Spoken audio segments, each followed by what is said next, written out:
Hey guys, welcome to my channel, Realm of Orya. In this video, we will continue with Volume 19, Chapter 1, The First Battle, Part 6. If you haven't watched the previous video or chapter, you can find the link in the description below. And before we start, this video contains spoilers from Tensura Light Novel. And by the way guys, please don't forget to subscribe to my channel and click on the bell icon to get notifications for upcoming videos. So without further ado, let's get into the video.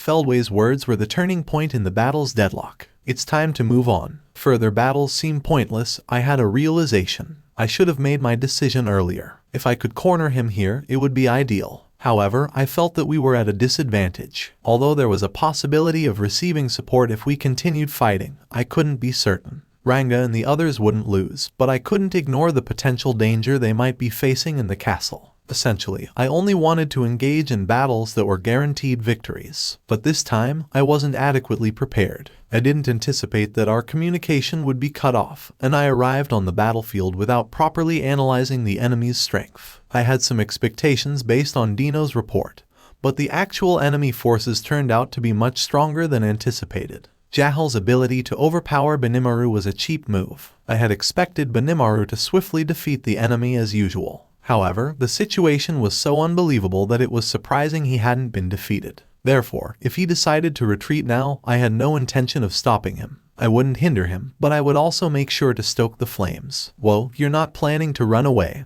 are you? Sylvia-san, who was engaged with Leon, shifted her attention from him upon hearing that. She glared at me, as if telling me to mind my own business. Unlike Altan, she wasn't skilled in implied conversation. In situations like this, the winner is the one who conceals their true intentions. In times of distress, the rule is to deceive your opponent by saying the opposite. I have achieved my goal of persuading Leon, the possessor of the Purity King Metatron, to join us, and I have also identified and eliminated the obstacle in my path. Moreover, I have assessed the extent of your abilities. Overall, it's a satisfactory outcome. As expected, he didn't take this gossip lightly. But that was the main intention, wasn't it? By portraying myself as pitiful, it would make the other party feel satisfied with their decision to retreat. Personally, I found it more irritating when they simply admitted defeat. So, while internally urging Feldway to leave quickly, I launched a fierce attack. So, you're scared, huh? Well, my allies will be arriving soon, and once they do, we will surely win. I can understand why you'd want to run.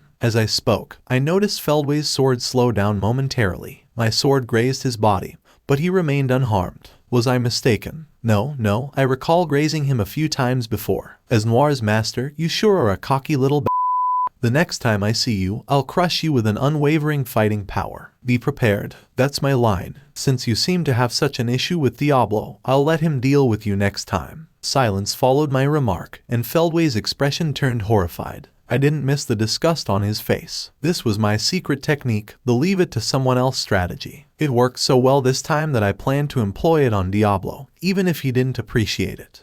You really are a jerk, you bastard. I am grateful for your kind words. Damn it, you're truly insufferable. Jahl, Leon, we're leaving. Feldway disengaged from our argument and declared his retreat. A victory in spirit, it was a joke, but it turned out to be a tactical victory. Wouldn't it be better to settle this here? It's a command from Michael-sama. Well, that's fine. I owe you my gratitude. Considering my physical condition isn't the best, I'll abide by the orders. Although Jahl had overwhelmed Benimaru, he reluctantly agreed. To be honest, I would have found it troublesome if he had insisted on continuing, so I felt relieved. Or at least I did until Benimaru started provoking Jahl.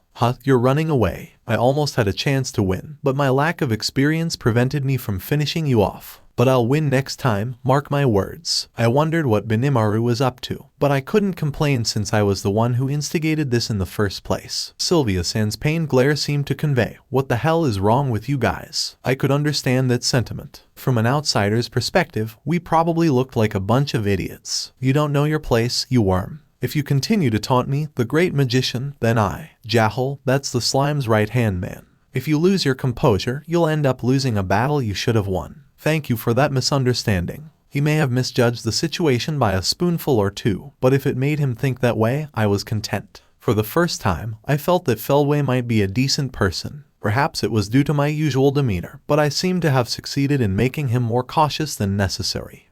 That's correct. I'll let this maintain some dignity for now. But remember, there won't be a next time, you brats. Despite Jahl's initial impatience, he displayed unexpected thoughtfulness. He had been prepared to unleash another rampage, but he chose to follow Feldway's lead. Leon, under manipulation, did not protest either. With a mutual understanding reached, the three of them soared through the broken ceiling and into the sky. Once they had departed, Benimaru and I found ourselves seated on the ground, completely drained of energy. While I typically believed in being assertive during battles, this time I had taken it too far. I realized the need to exercise more caution in the future, as pushing too hard might yield unfavorable results. Just as these thoughts occupied my mind, Benimaru, worn out and expressing his discontent, turned towards me. Rimuru-sama, it was incredibly risky to provoke them in that situation. You have no right to say that. We were on the verge of resolving the situation, and then you provoked Jahl, leaving me puzzled about what was happening. No, I was merely following your lead, Rimuru-sama. If my lord is not prepared to retreat,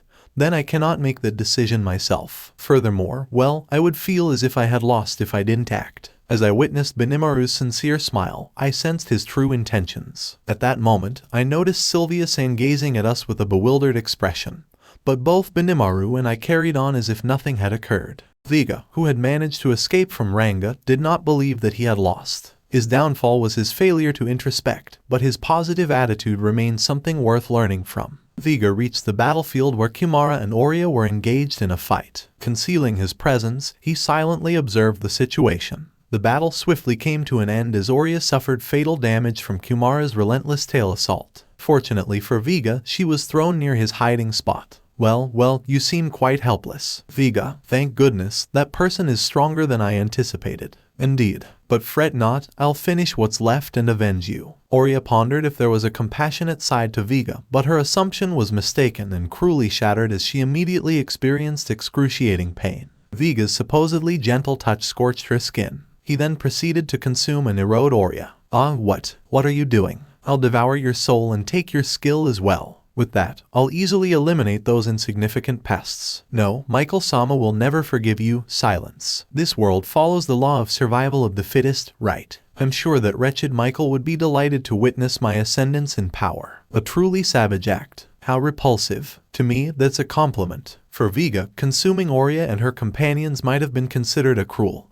and atrocious act towards others, but to him, it was merely a natural means of sustaining his own life. He followed his instincts and harnessed the power of the ultimate skill evil Dragon King Dahaka. Consequently, Orya was completely assimilated through the process of organic domination, transforming into Vega's flesh and blood. Marvelous, utterly marvelous. This power, I can feel myself growing stronger and stronger. Vega felt immense joy and eagerly tested the newfound power he had inherited from Orya. The legendary great armor, which had been recreated through the metal manipulation ability of the blue dragon spear he had obtained, emitted a crimson glow, covering his entire body. At this moment, Vega's imagined form transformed into an even more horrifying state.